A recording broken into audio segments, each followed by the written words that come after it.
You have one new message. Translating. Disney and Pixar's Hoppers is now available on Disney+. You could say that again. Critics are calling it Pixar's funniest movie ever and a wildly entertaining ride. Blizzard Potato. It's certified fresh and verified hot. Now we party. This is incredible! Wow, I am clearing the rest of the day. Disney and Pixar's Hoppers, now available on Disney+. Rated PG.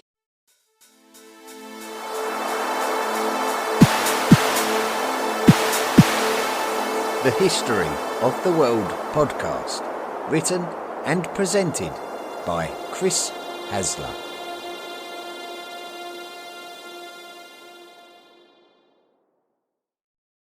Volume 4, The Medieval World. Episode 55, A Summary of Medieval Europe, Part 2.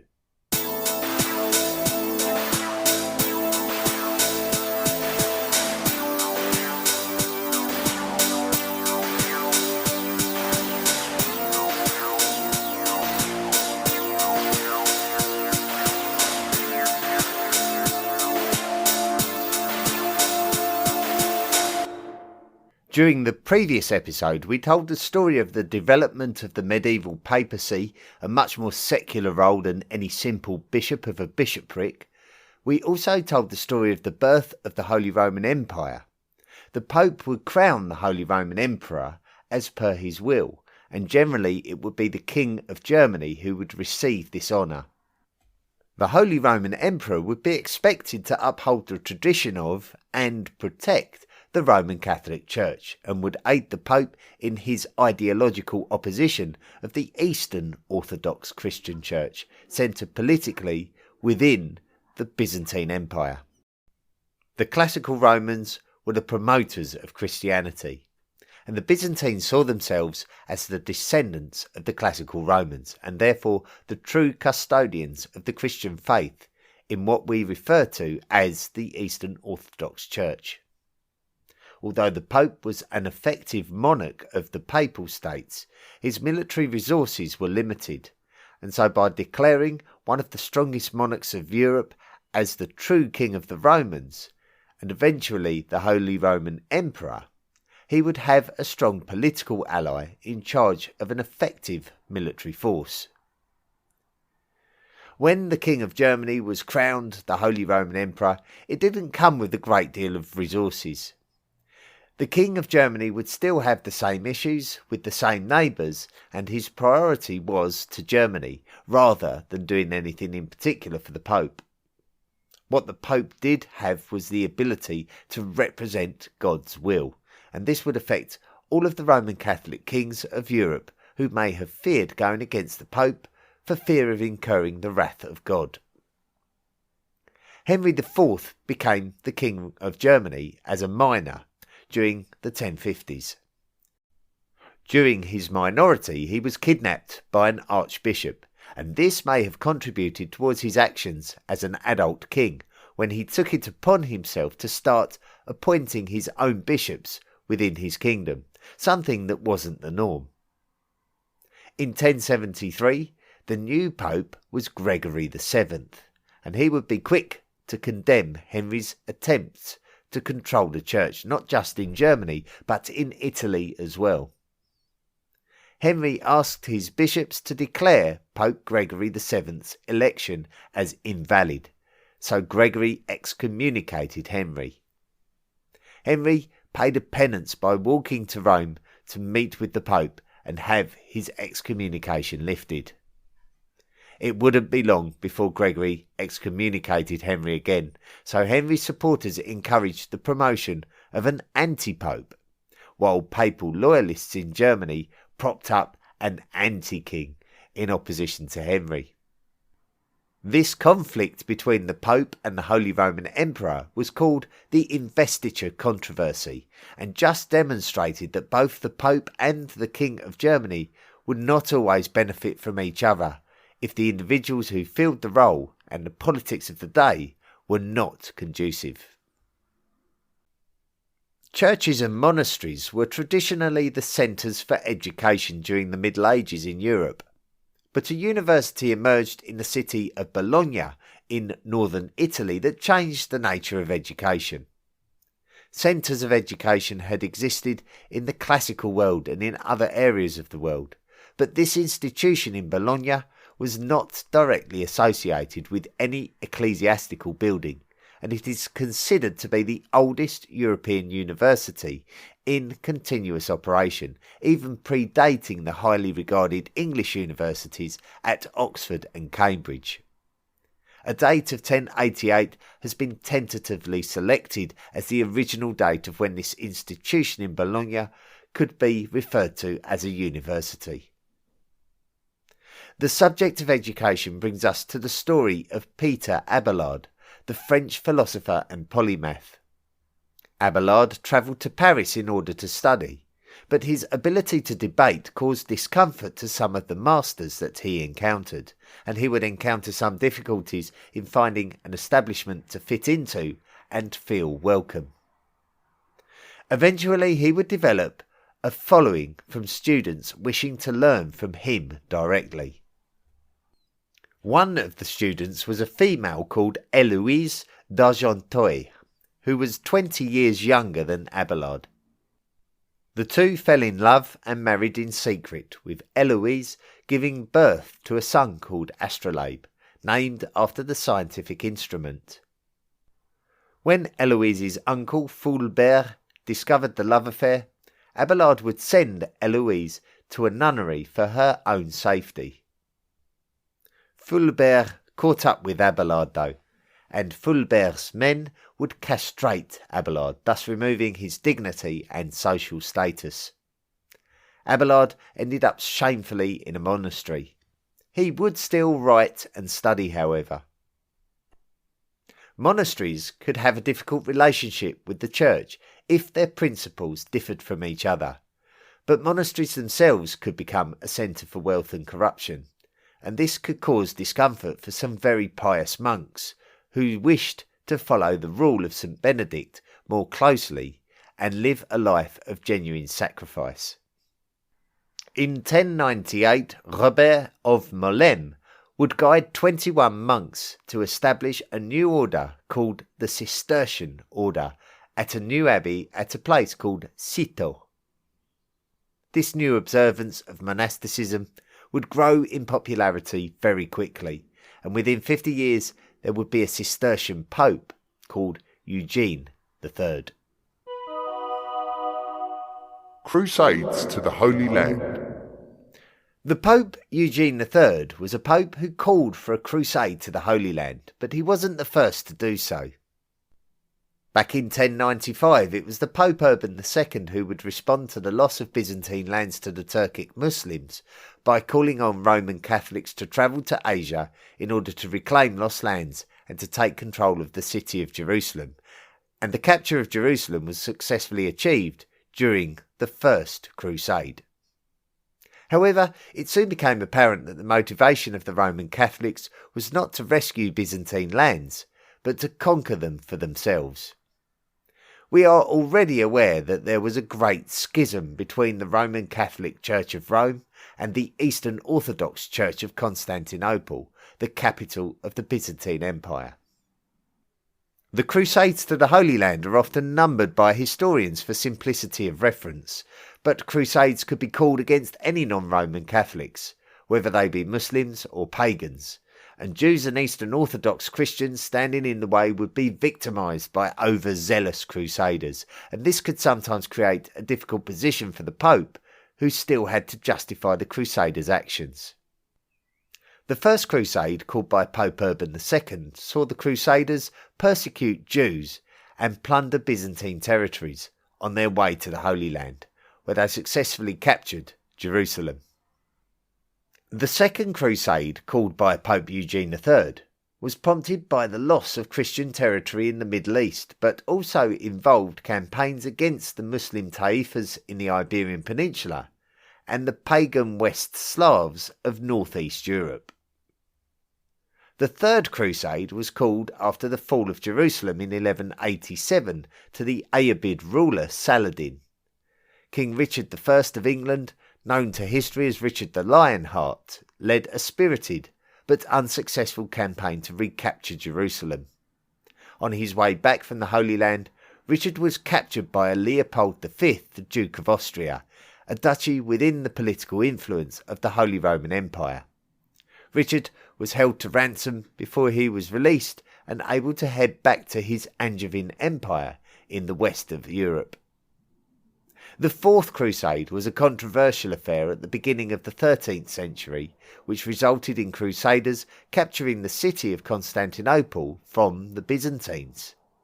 Their original mission was to attack the Ayyubids, the occupiers of Jerusalem, but the Crusaders lacked the resources to be able to even reach the Holy Land, and ended up controversially attacking their fellow Christians, albeit Eastern Orthodox Christians, of the Byzantine Empire. This created a very difficult situation for the Pope to justify, but the Byzantines had to wait over 50 years before they could recapture Constantinople from the Latins. There would certainly be pressure on the papacy to justify itself to its subjects as the true word of God, as some would question the motivations of the Pope. The Pope who called the Fourth Crusade was Innocent III, arguably the most influential medieval pope of all. He was elected in 1198, and originally he was forced to excommunicate the Fourth Crusaders for attacking the Catholic port city of Zadar, now in modern Croatia.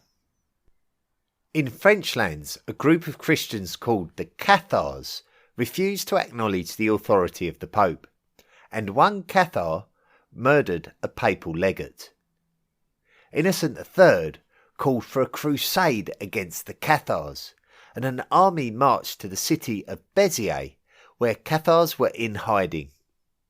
The Catholics of Béziers refused to give up the Cathars, and so the entire city's population was slaughtered. Although many Christians agreed that the wider persecution of and crusades against the Cathars as heretics was justified, it is considered by others to be tantamount to genocide.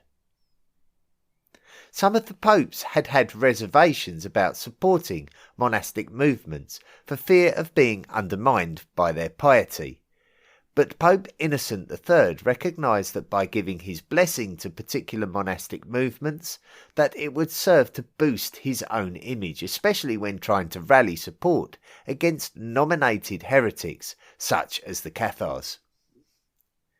It may have been that this enabled Francis of Assisi to obtain the papal blessing after he chose to live a life of asceticism, preaching and begging.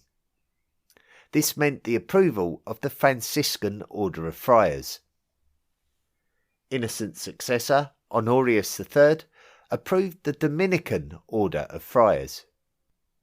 Later in the 13th century, Pope Alexander IV attested to witnessing wounds on Francis's deceased body, which affirmed the claimed mysterious appearance of crucifixion wounds on his body after meditating on the fate of Jesus Christ. Pope Innocent III would call for a fifth crusade against the Ayyubids, which was largely unsuccessful. He declared the crusade at the Fourth Lateran Council, held in 1215, in which Innocent made important reforms to the Church in order to maintain its appeal and to maintain papal respectability. Western Europe. Jumping back to the 12th century, and we have already touched upon the desire for the German kingdom to expand eastwards into disputed territories and wage war against pagan populations such as the Wends during the Second Crusade. A significant German member of the Second Crusade was the son of the Duke of Swabia, and a man who would come to be known to history as Frederick Barbarossa. Frederick would campaign in the Middle East during the Second Crusade and build a good reputation for himself, which undoubtedly bolstered his election to the role of King of Germany and his subsequent declaration as the Holy Roman Emperor. Frederick was fiercely intent on being a strong emperor, wishing to impose his will on his subjects. His campaigns in northern Italy were to suppress rebellious feelings towards the Holy Roman Empire by Italians who felt a greater affinity to the Pope. The Lombard League of northern Italian cities combined to defeat the army of Frederick Barbarossa in what has been described as a humiliating defeat for the Holy Roman Emperor. The Germans turned their attention towards Sicily in the south as a consequence, by orchestrating a political marriage between the Hohenstaufens of Germany and the Hautevilles of Norman Sicily. Frederick Barbarossa eventually died while campaigning during the Third Crusade. The French King Louis VII also took part in the Second Crusade, and while he was campaigning, the abbot called Suger would act as his regent. Suger was a close confidant of Louis's father, King Louis VI of France. But after Louis VI's death, Louis VII originally rejected Suger as his advisor. This enabled Suger to turn his attentions to the reconstruction of his church at Saint-Denis. His chosen style of construction included the pointed archways and ribbed vaults that would quickly become highly popular throughout Western Europe and described as Gothic architecture. Louis VII was married to Eleanor, the Duchess of Aquitaine, a duchy in the southwest of modern France. When their marriage broke down, Eleanor married the heir to the English throne, Henry Curtmantle, the Count of Anjou. And when Henry acceded to the English throne a couple of years later, an Angevin empire consisting of the lands under the direction of Anjou, the Duchy of Aquitaine, and the Kingdom of England could be recognised. This huge expanse of Angevin-controlled territory was a huge concern for the French. King Henry II of England, as he was crowned, would also expand his influence to the island of Ireland, a realm that he would later grant to his son, John. One of the more infamous stories of the reign of Henry II was his relationship with Thomas Becket. Thomas Becket was a highly effective chancellor for Henry II, and Henry saw an opportunity to extend his influence over the church in England by selecting Becket to become the new Archbishop of Canterbury.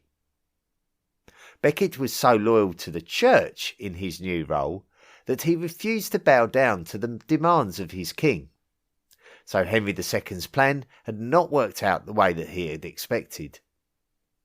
Becket was forced to flee England, and this would upset the Pope, who demanded that Henry allow Becket to return. Becket did return, but it was not long before 4 knights stormed Canterbury Cathedral and murdered Archbishop Becket. How much of a hand Henry II had in instigating this murder is still debated to this day. We have already spoken of the first of Henry II's sons to become king, Richard the Lionheart, who campaigned in the Third Crusade and was kidnapped by Leopold of Austria. Another of Henry's sons, John, who Henry had made the Lord of Ireland, became king after his older brother Richard. While John was the King of England, the French King Philip II, also known as Philip Augustus, would capture the city of Rouen and bring the Angevin territory of Normandy under French rule.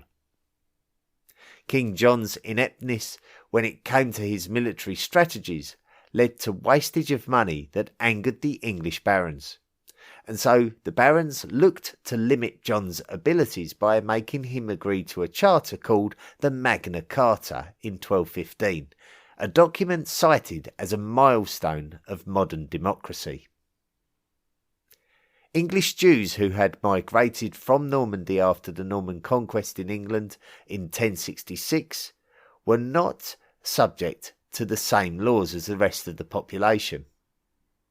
Originally, this meant that Jews could conduct their financial practices with freedom in order to be able to provide money for the crown, something that was difficult in a feudal kingdom where the king's subjects paid the king with services rather than cash. However, this also meant that the Jews would not enjoy the same protections that the Magna Carta promised to the barons and their subjects, because the Jews were direct subjects of the king himself. In times of hardship, Jews were permitted to exercise high-interest loans to the public, which made them very unpopular in society generally, who saw them as extorters. King Henry III of England made Jews wear identity badges, which undoubtedly put them under greater individual danger, and also he raised taxes on them. When the English barons, led by Simon de Montfort, rose up against the English King Henry III, the barons deliberately set about destroying documents belonging to the Jews in order to eliminate any records of the barons' debts. Jews were no longer permitted to lend money, and when King Edward I, Henry's son, wanted to raise tax money from the general population, he promised to expel the Jews in order to raise his general popularity as a counterbalance. During the time of Simon de Montfort's rebellion under Edward's father Henry III, each English town was able to elect a representative in a move that would signal the beginnings of the modern English Parliament. Entering the 13th century, and there were some considerable building and architecture projects going on. In the north of France there was a cathedral in the town of Chartres that was destroyed by fire in the year 1194.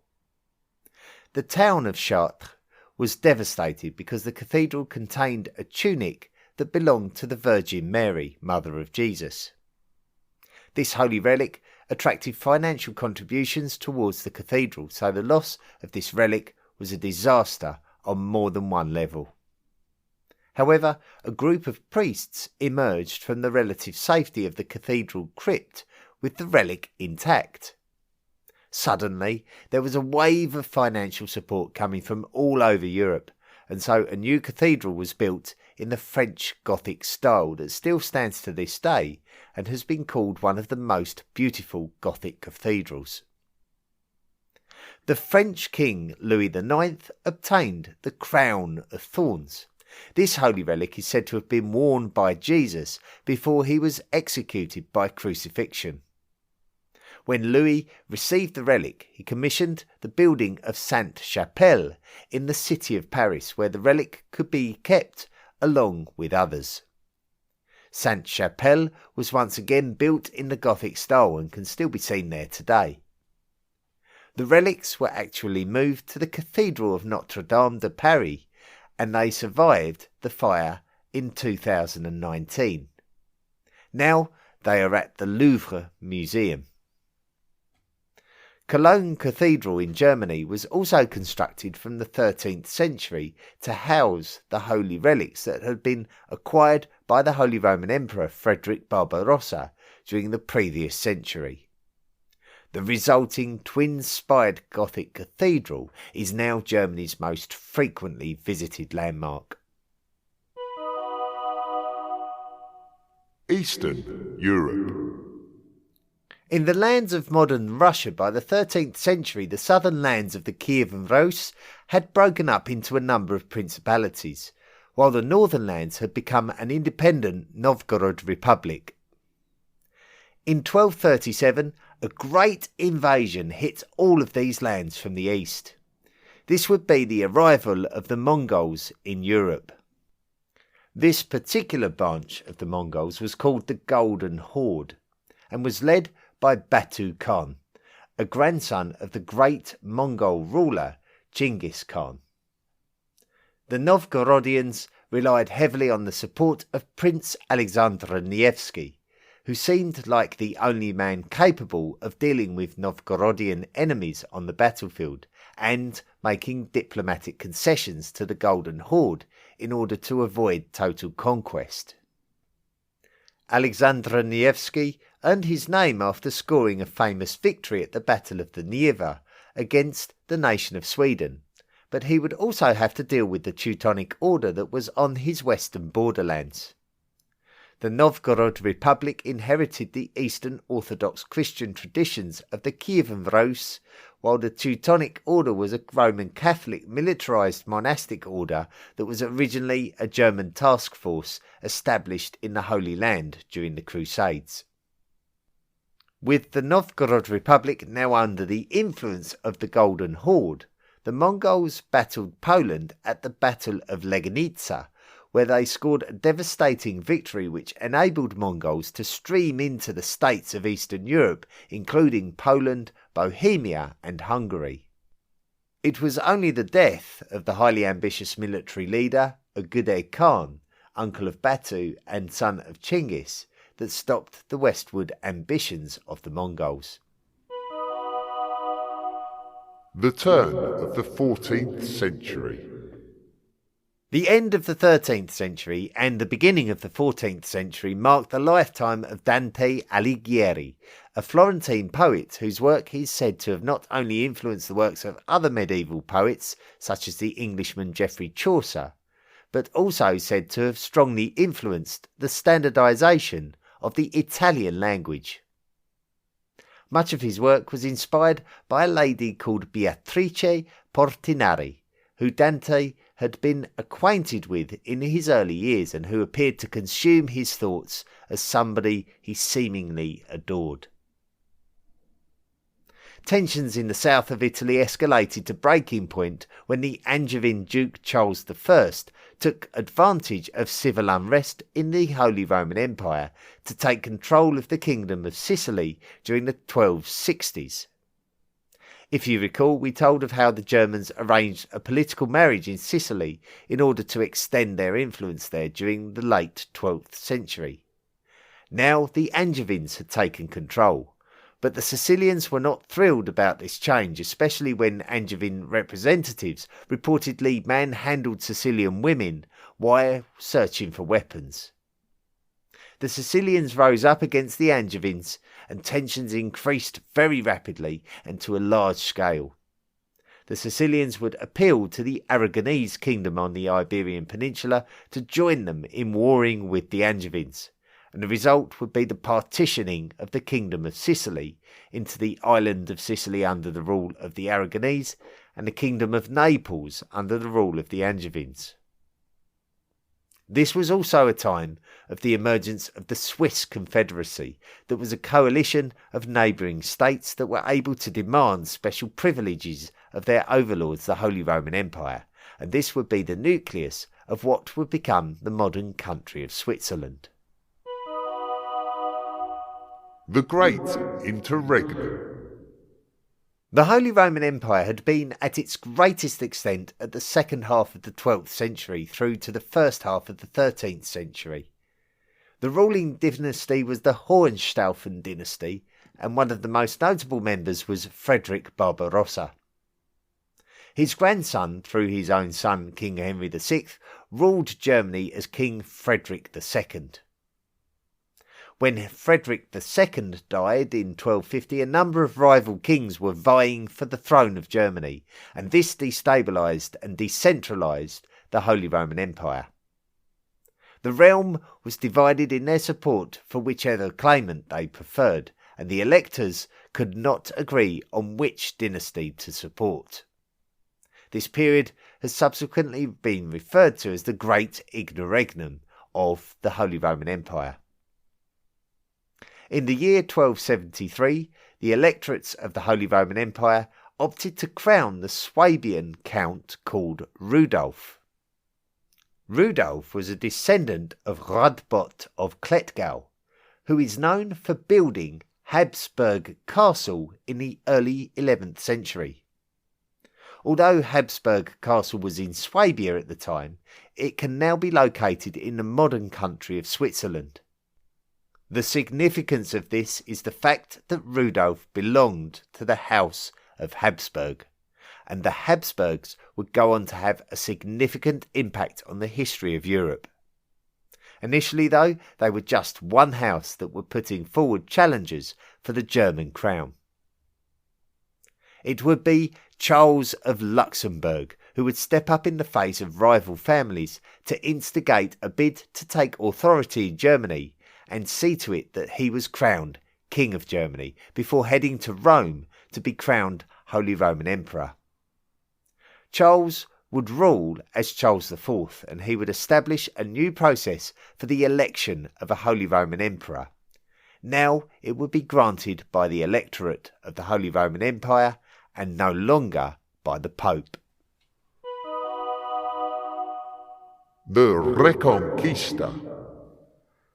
Meanwhile, in the Iberian Peninsula, we know that the balance of power between Christian Iberia and Muslim Al-Andalus was balanced by the collapse of the Caliphate of Cordoba, which split Al-Andalus up into smaller Muslim taifas.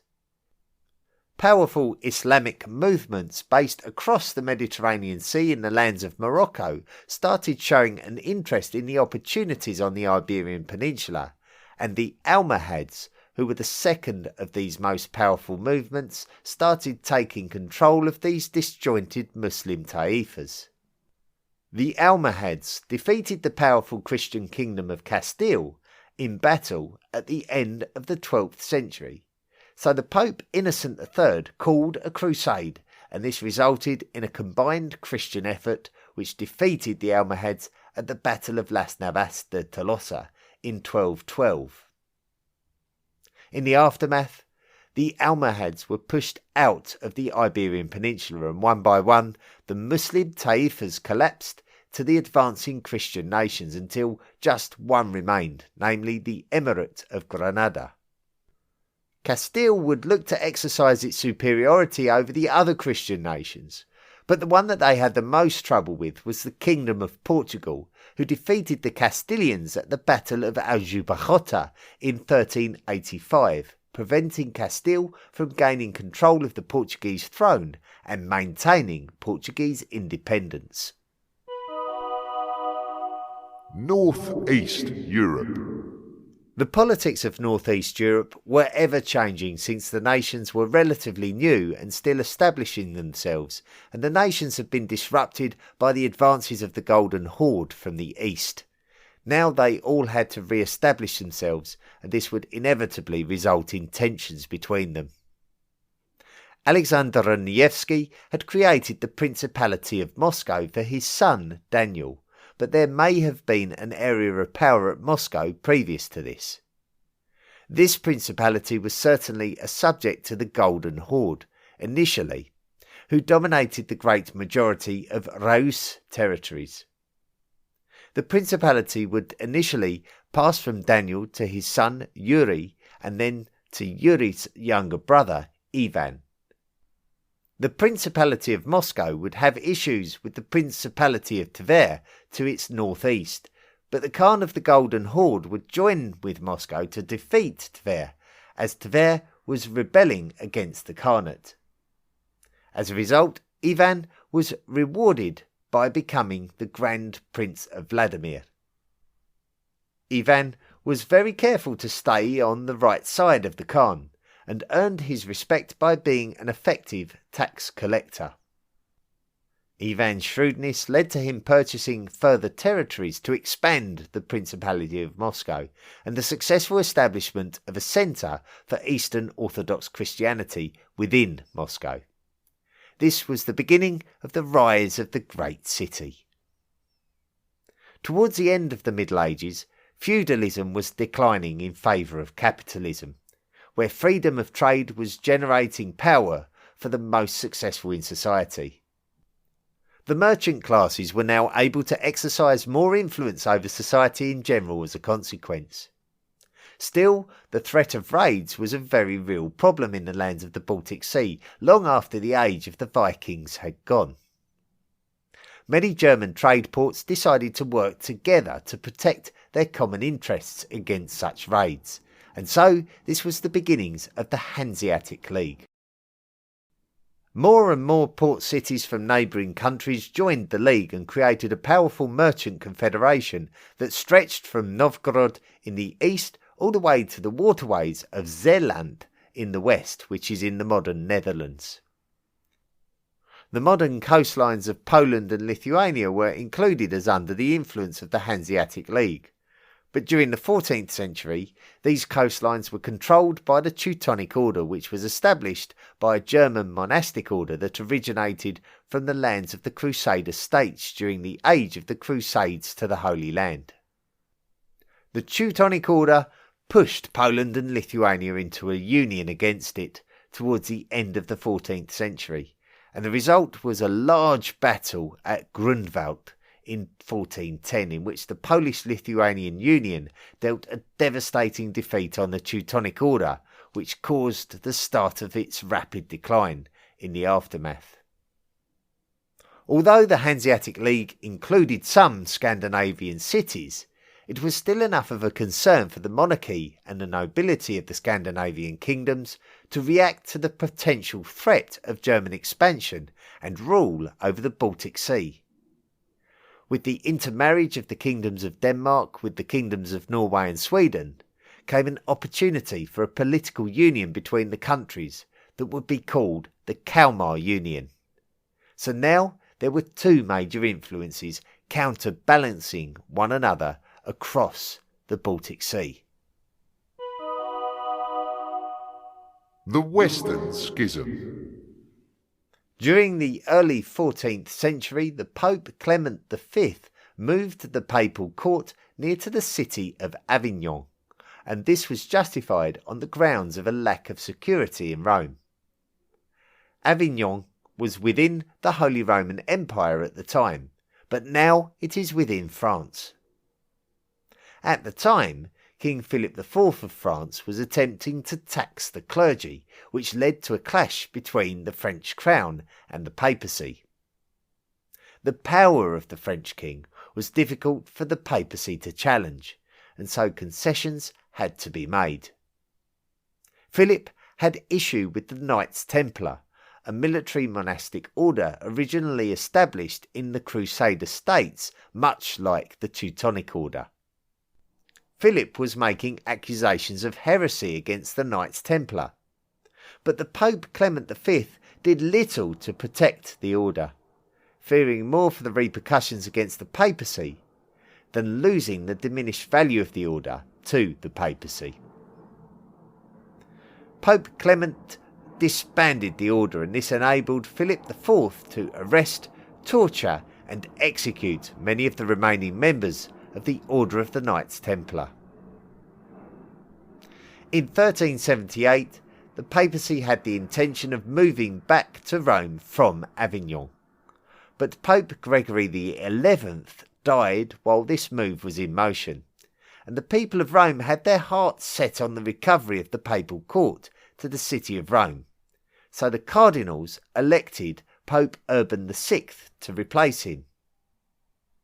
The cardinals quickly realised that they had made a bad decision in electing Pope Urban, so they reconvened and elected Pope Clement VII, stating that the election of Urban VI was made under duress for fear of riots in Rome.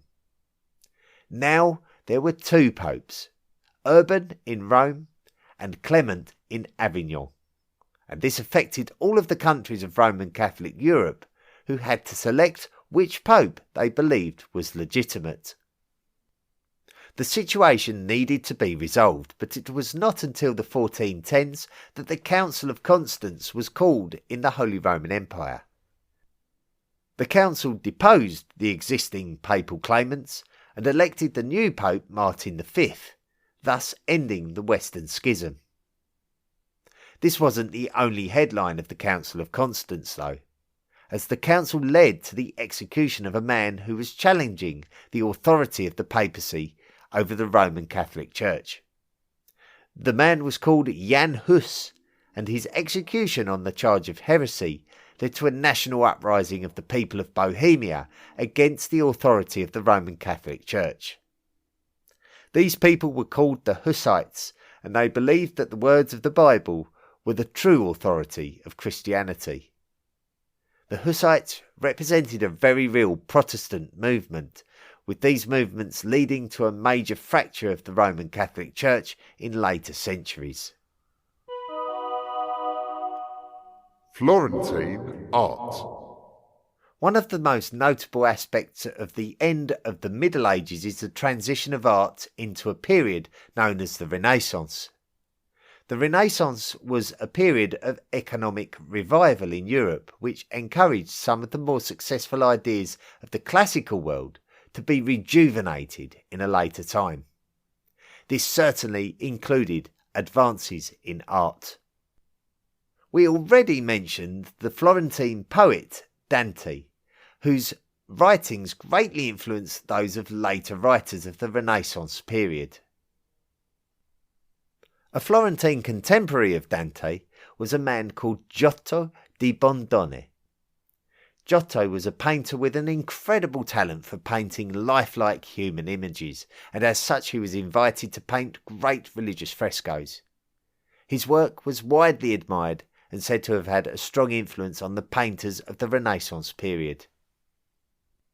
Undoubtedly, the work of Giotto would influence the 15th century Florentine painter Masaccio, who would paint the Holy Trinity in the church of Santa Maria Novella in a three-dimensional manner, a style that Giotto had previously attempted to master.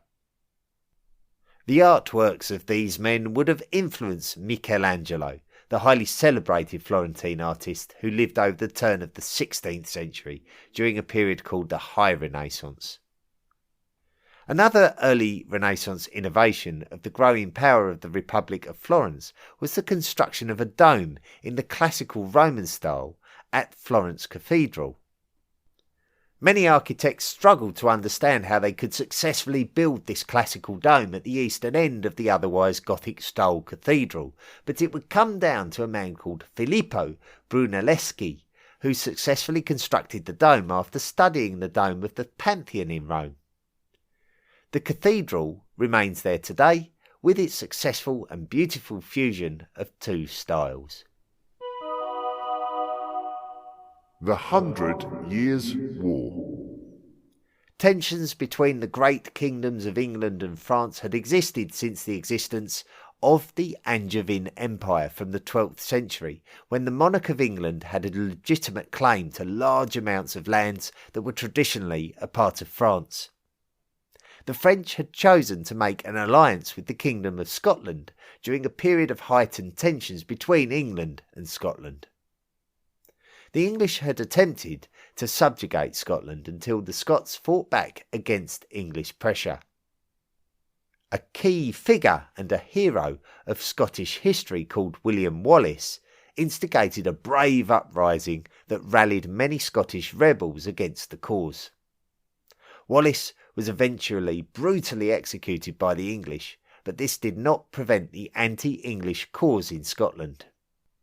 The man behind the English pressure was their king, Edward I, but after Edward's death, the rise of Robert the Bruce for the Scots proved to be more than a match for Edward's son, King Edward II, who Robert defeated at the Battle of Bannockburn, securing Scotland's independence. The first half of the 14th century was a desperate time for the population of Europe. A great famine during the 1310s weakened populations of northern Europe, including those of the British Isles and northern France, and would debilitate them enough that when the Black Death arrived 30 years later, it would wipe out between a third and a half of all their remaining populations. The land holdings of England and France would now be more important to them as ever, and so tensions reached breaking point as King Edward II's son, King Edward III of England, would attempt to make a claim for the French crown in order to preserve English possessions. This marked the beginning of the 100 Years' War. The English seized the initiative before the outbreak of the Black Death by winning the famous battle at Crécy in 1346. The victory was achieved in large part by the clever deployment of English longbowmen, much to the surprise of the French army. Then the outbreak of the Black Death, a wave of the plague, disrupted everything going on in Europe for the next few years before the resumption of hostilities between the two countries. The son of King Edward III, Edward the Black Prince, further consolidated French misery by scoring an unlikely victory at Poitiers, where the French King John II was captured and held for ransom.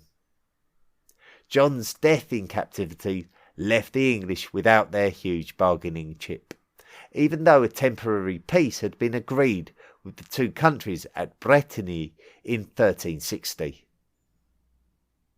The later 14th century saw domestic issues in England and France often taking precedence over the international situation. King Richard II of England had to deal with the peasants' revolt before being dethroned by his cousin who ruled England as King Henry IV. Jewish expulsions were taking place in France towards the end of the 14th century, something that would regularly happen to Jewish populations in many Roman Catholic countries during the later centuries of the Middle Ages. It would be Henry IV's son, King Henry V of England, who would renew the military offensive against France by making a large-scale effort to make a bid for the French crown at the beginning of the 15th century. The bid was almost squashed in its early stages had it not been for the heroic victory of the English at the Battle of Agincourt in 1415. This victory enabled Henry to go back to England and prepare for a more successful invasion of northern France, in which he would be able to gain a very definite influence over the French crown. Henry V died suddenly before he could do much more, and under his son Henry VI of England, the tide turned against the English. One of the most influential figures in this French revival was a young peasant girl known to history as Joan of Arc. Joan's determined influence over the French king, Charles VII, and the French army may have inspired them to great victories against the English. The English would capture and execute Joan, but the momentum was now fully in favour of the French.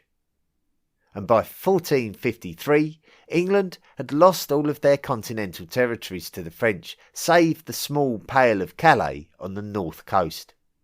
The 100 Years' War was over.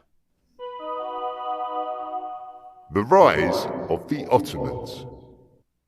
The year 1453 was highly significant for another reason, as it was also the year that the city of Constantinople fell to the Ottomans, signalling the end of the Byzantine Empire, whose story was the backbone of medieval period in southeast Europe.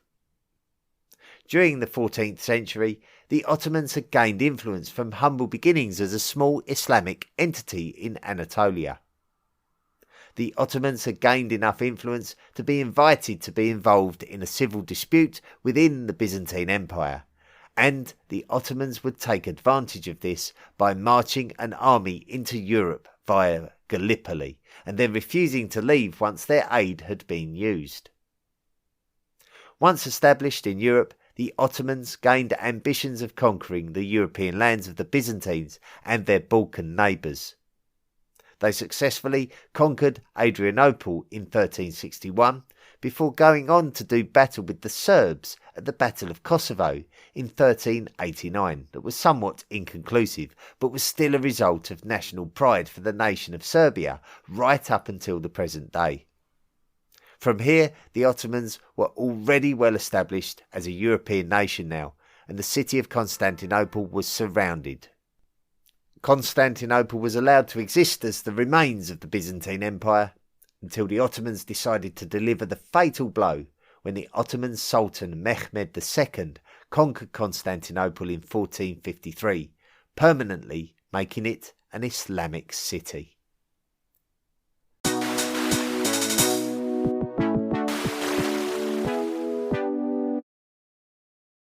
So good, so good, so good. New markdowns up to 70% off are at Nordstrom Rack stores now.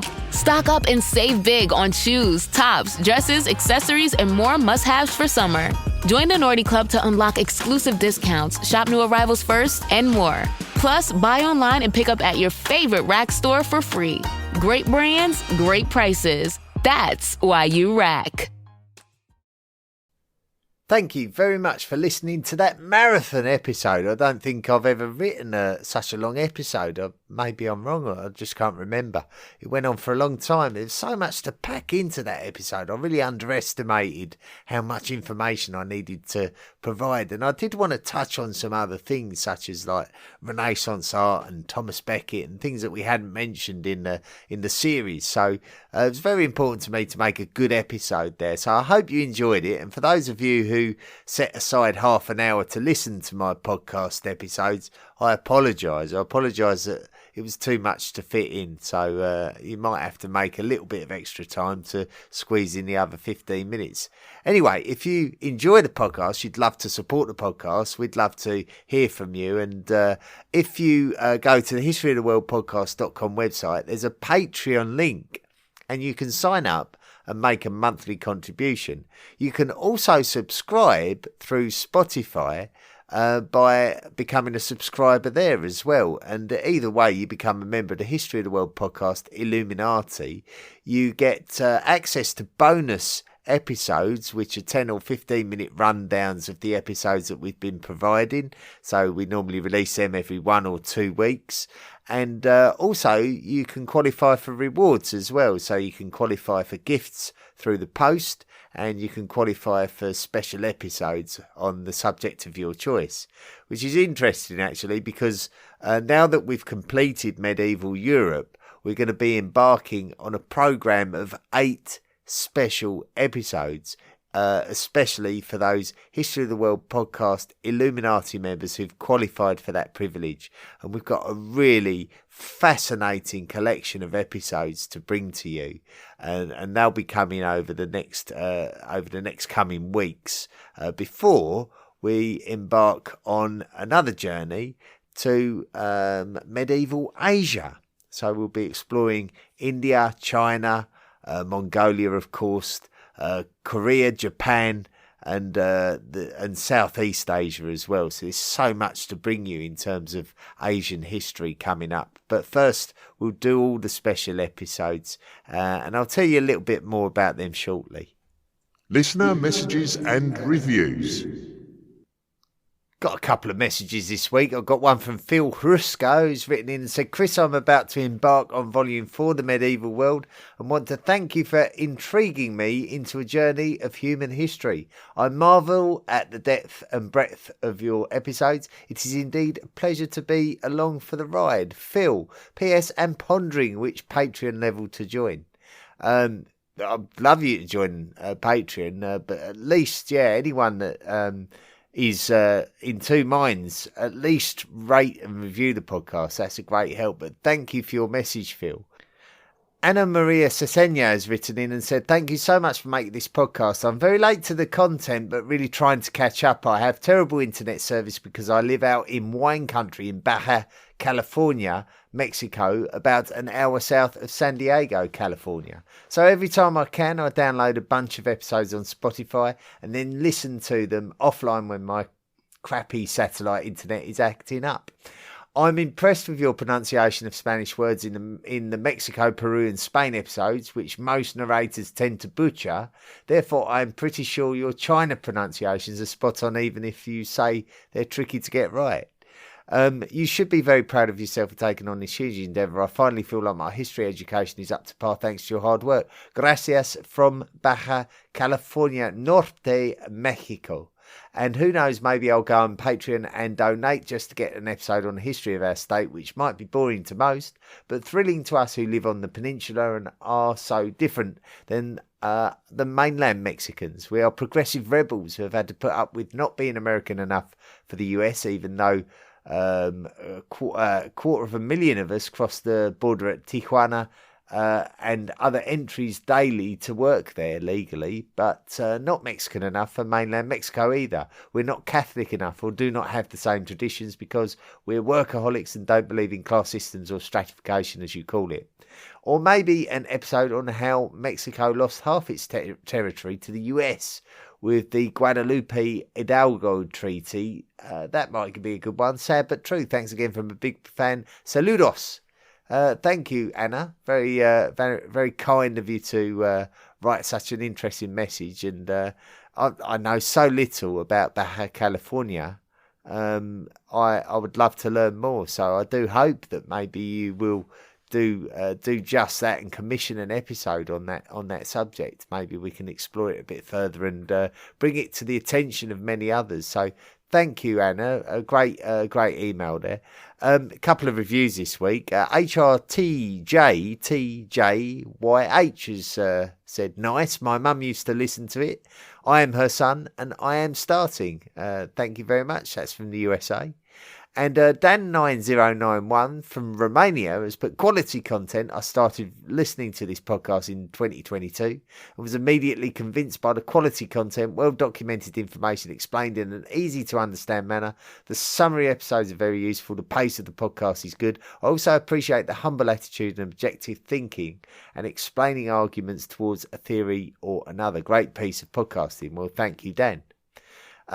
Next week, hopefully I might be able to get you an episode. It's going to be quite a tough ask, actually, getting 8 special episodes out over the next 8 weeks. So they could be interspersed with a few unscripted episodes. But I will try, if I have to do unscripted episodes, I will try and bring you some retrospective stuff like the last unscripted episode, so you're actually getting a little bit of content rather than just me rabbiting on about one thing and another. So what have we got to look forward to over the next coming episodes? We've got special episodes. We're going to be looking at the Yamnaya culture, which is somewhat synonymous with the Proto-Indo-European theory. We're going to be looking at the evolution of religion. So we've talked a lot about religion. We've talked a lot about aspects of religion, how the modern religions sort of evolved in the modern world, and of course the view of ancient Canaanite religion, which sort of predates biblical literature. And so we'll have a look at what religion is and how it evolved, really. So we'll be looking at it from a slightly different angle. We'll be looking at the Emirate of Granada, which was the last surviving Muslim taifa of the Iberian Peninsula, and like at the very end of the Reconquista. So we'll be looking at that.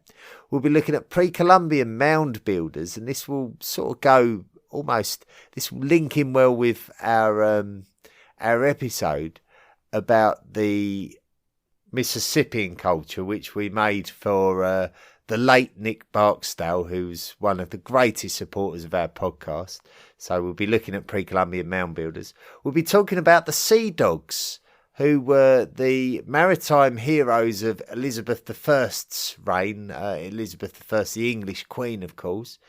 We'll be taking a look at Easy Company, who were an American regiment involved with the Second World War. So we'll be exploring 20th century history, which will be exciting. We'll be looking at the history of the country of Thailand. And we'll be taking a special look at historiography, which is the study of history and history writing, the history of history. So that'll be something completely different. So that's what we've got to look forward to until we resume Volume 4. So there's going to be some incredible subjects that we're going to be exploring. So I'm really excited to try and bring those to you. But yeah, it might be a bit of a struggle for me to bring one a week. So you'll have to sort of bear with me, I think, a little bit. Anyway, if you want, you can now go to Patreon, or if you are a subscriber on Spotify, you'll be able to enjoy a bonus episode now, another 10-15 minutes of chit-chat about the episodes that we've just created and how they were created. So don't miss out on that. Otherwise, thanks for listening, and until next week, be good. Study and play come together on a Windows 11 PC. And for a limited time, college students get the best of both worlds. Get the Unreal College Deal. Everything you need to study and play with select Windows 11 PCs. Eligible students get a year of Microsoft 365 Premium and a year of Xbox Game Pass Ultimate with a custom color Xbox wireless controller. Learn more at windows.com/student offer. While supplies last. Ends June 30th. Terms at aka.ms/collegepc.